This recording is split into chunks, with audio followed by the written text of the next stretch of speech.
Fala, pessoal! Bem, torcedor colorado, esse segundo jogo no Gauchão não foi nada legal, porque o Internacional primeiro foi com um time reserva, e que estava um time reserva até descaracterizado, que estava o Depena na lateral, mas teve alguns jogadores que acabaram irritando um pouco o torcedor, como o Campanharo, que foi muito lento na questão da criatividade, o Gabriel Barros, que no ataque não conseguiu fazer uma jogada diferente de drible, finalização, e principalmente Luiz Adriano.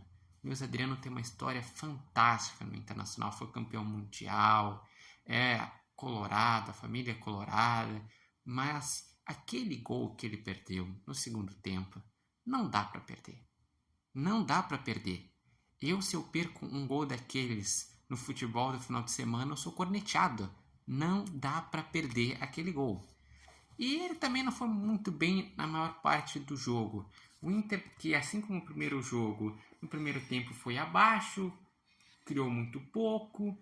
Daí no segundo tempo, quando começou a vir do banco alguns jogadores titulares, como é o caso do Wanderson ou Bruno Henrique, que jogou no primeiro jogo, deu uma crescida.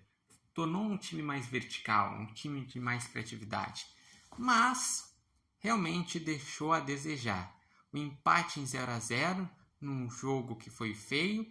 O Kudê acabou reclamando que o jogo foi feio, que o gramado também foi feio, que exigiu muito jogadas na bola parada. Mas é isso. O Inter, por enquanto, também não se mostrou estar no seu melhor fisicamente falando. Vai fazer essa rodagem nas primeiras rodadas para conseguir dar chance a todo mundo, dar ritmo a todo mundo.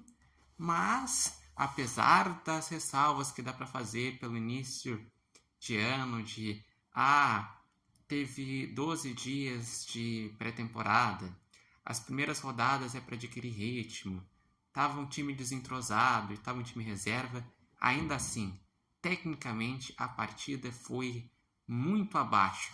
E isso ressalta que, apesar de que o Inter ter feito 4 contratações até agora, que foi o Ivan, que infelizmente acabou se machucando, foi o Alário, o Johan e o Robert Renan, era sim necessário o Inter fazer de 6 a 7 contratações, que também fez o Borré, que vai chegar provavelmente na metade do ano.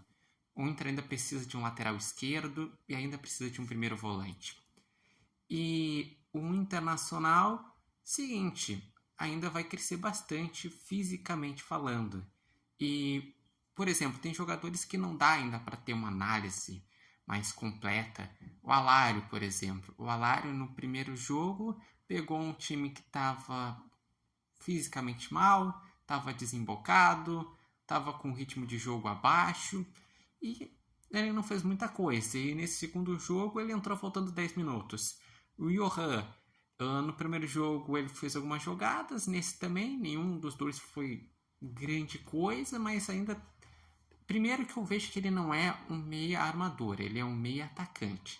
E depois ele precisa ser testado para ganhar ritmo e também depois com mais titulares. E eu sinto que o Internacional, ele começou mal a temporada também devido àquela punição.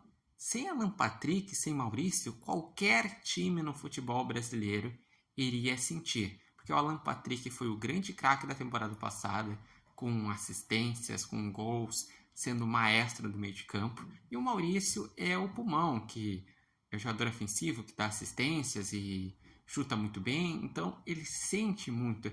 E o mercado também, o Inter sente, mas talvez tenha sido o que o Inter tem sentido menos nesse início, porque o Robert Renan fez boas partidas. Conseguiu ir bem no bote, ter boa saída lá de trás, e o Internacional defensivamente foi bem nos 2 jogos. Não tomou nenhum gol, não sofreu muitas chances de gol, mas aí que tá. Esse jogo realmente é um jogo para ligar o alerta que sim, contratações são necessárias. Mas você, torcedor colorado, o que achou desses 2 jogos do Internacional? Qual que é a expectativa para esse ano? Quais jogadores que gostaria de ver no Internacional? Diga lá, deixa aqui os seus comentários e não se esqueçam de acompanhar meus conteúdos pelas redes sociais e também no canal Repórter Matheus Wolff.